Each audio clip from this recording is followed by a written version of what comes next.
Page 38, one good turn deserves another. At the top of the page, they're introducing a symbol called a turn. This is another ornament, and like all ornaments, it's optional. But let's talk about the turn. You see what the symbol is, that little squiggly thing, that little curvy thingy? Now what a turn is simply playing the notes above and below the main note, whatever the main note is. For instance, at the top they're giving you a G. We'll consider that the main note. Now, the turn has to be using the notes within the key signature, or within the scale you're in, whatever key signature you're in. In this case, we're in the key of G major.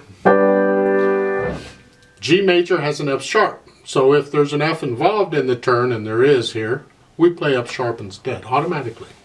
So a turn is, the G's here. The notes involved are the notes above and below the G. So it's the A and the F sharp. Remember, we're in G major. So what it is we just play it this way.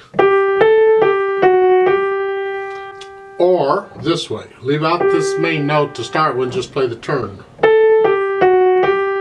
That, we call that a turn. Variations of it, we'll get into it. Let's just talk about this. They tell you how it's played at the top on that example given. You would play here.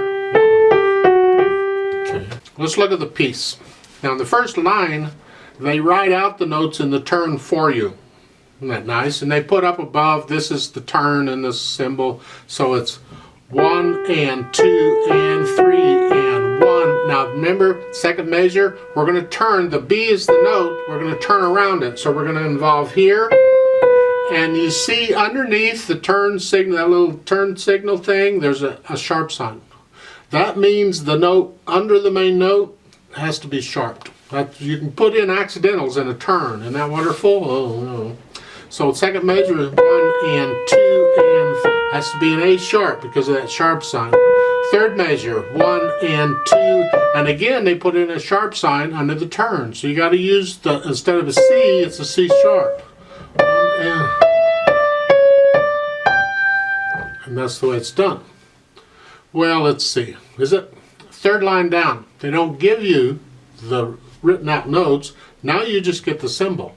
But you're going to play it the same way. That's what it means. So third line is here. 1 and 2 and 3 and 1 and 2 and 3 and 1 and 2 and 3 and 1. That's the turn.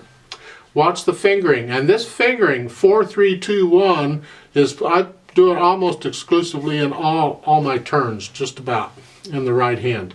It's 4, 3, 2, 1. 4, 3, 1. And that's a fairly easy thing to do. You just have to have the thumb under here rather than out here, so it's throw.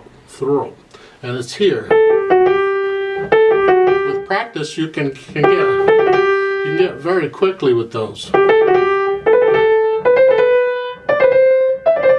The point is, the notes in the turn need to be controlled and they need to be even, so watch it. Here, they're very slow. We're just doing eighth notes. 1 and 2 and 3.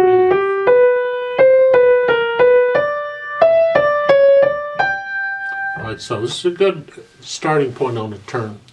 There's other kinds of turns. There's other ways of doing the turn. But just to focus on this for now. One thing at a time. And that's what this is about. Right hand's going to move around because of this turn's going to move you around. When you get to the end of the second line, you're here in the right hand. And then the third line, you got to lift the hand up, come back down into this position. The first and second line is almost the same as the third and fourth line, except for a little bit at the end on the fourth line. It's different though.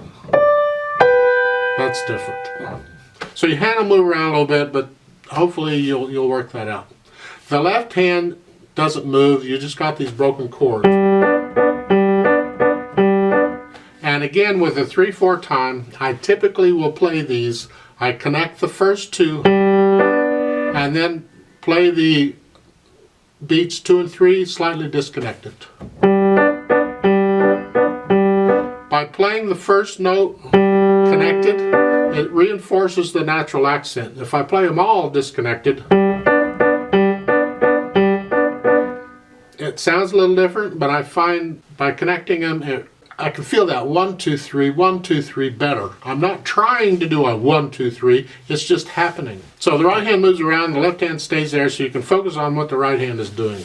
Now at the end, the last two measures in the right hand, those are tied. So you're going to hold it down for 6 counts because they're tied. Both notes are tied.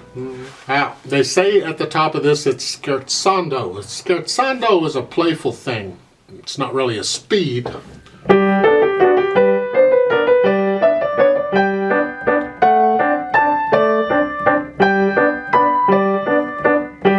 That's all it is. The melody's in the right hand, of course.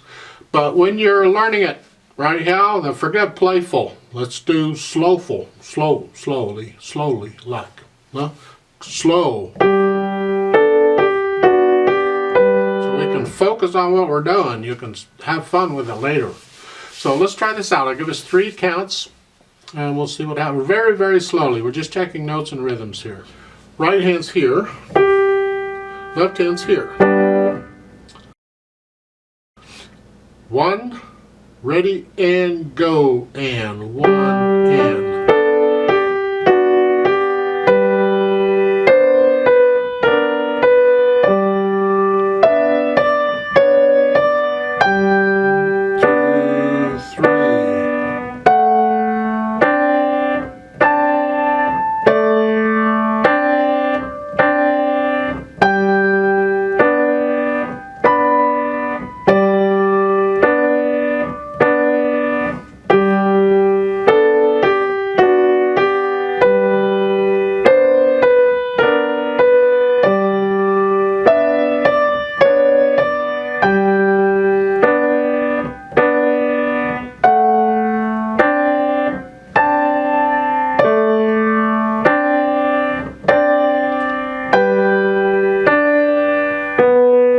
One, 2, 3, off.